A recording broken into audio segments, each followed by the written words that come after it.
I mean, how close to 0% do you want to get, Yvonne? I see it as being incredibly unlikely that this proposal will ever get off the ground. I mean, the Marape government said they know nothing about it. The price tag attached to it is almost close to twice the country's annual GDP. It's in a part of the country that has extreme development challenges. They have the most extreme drug-resistant tuberculosis running through that part of the country than anywhere in the world. So, if China wanted to set up a megacity in that part of the country, well, first they'd need to roll out a pretty impressive health campaign to try and stamp out that TB, which, the region certainly needs. But, all these factors combined to make me think it's incredibly unlikely. I'd bet my house on it. And in terms of infrastructure and finance, what would need to happen to make it viable? Well, the price tag that this company has put forward is $39 billion US. I mean, I haven't seen the memorandum of understanding, but that's the price tag that's been floating around. As I said, that's nearly double the country's GDP.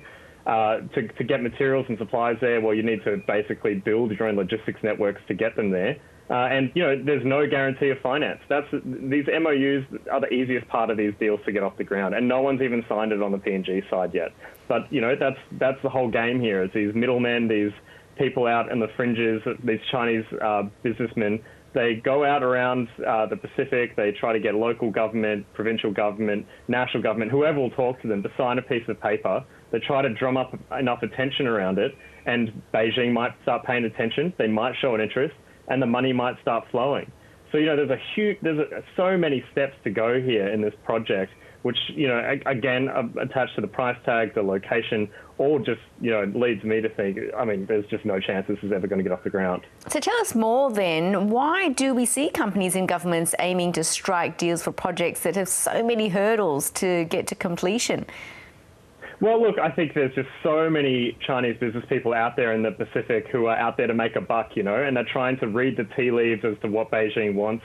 This isn't a command and control structure here.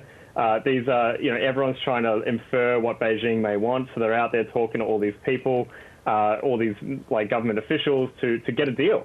And, you see this in PNG, you see this in Solomon Islands, you see this all across the Pacific.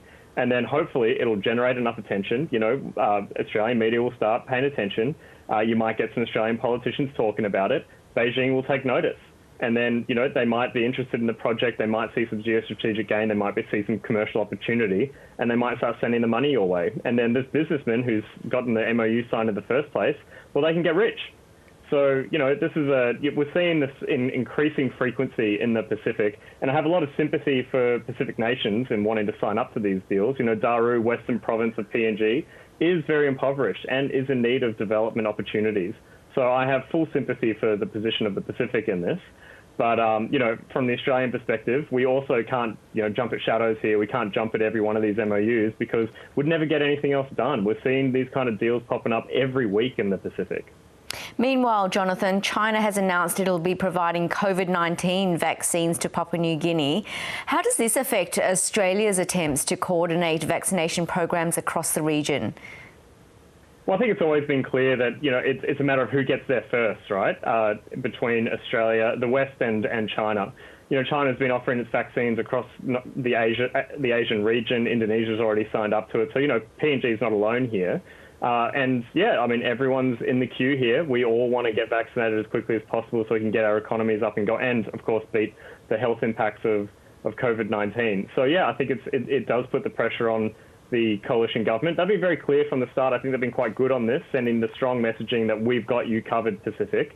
But, it is a question of supply chains, of just, how we can get them to the front of the queue. And if China beats us to the pip, well, I would have sympathy for Pacific for wanting to go that direction because, these economies are doing it tough, whilst, many of them have done well in avoiding most of the health impacts of COVID-19. Indeed.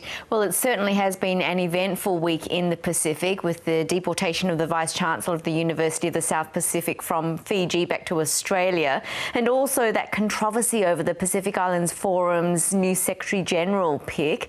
Just how significant are these events? Look, this has been an incredibly dramatic week for Pacific geopolitics and regionalism. I think it should be understated just how the impact of this really tense Secretary-General debate they had there's 18 members of the Pacific Islands Forum. There was one abstention and 17 voted on the final two candidates, and the result was 9-8.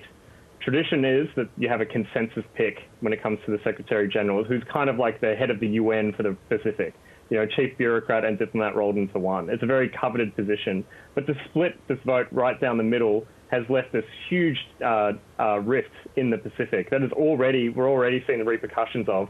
Palau, a country from the North Pacific that feels very wounded that their preferred candidate didn't get up, has already announced today that they will be leaving the Pacific Islands Forum. So, that's like this forum has been going on for 50 years. Pacific regionalism is something that all Pacific nations take great pride in. They can really speak and punch above their weight because they are united in this regional front. Just look at how great their advocacy has been around climate change, for example.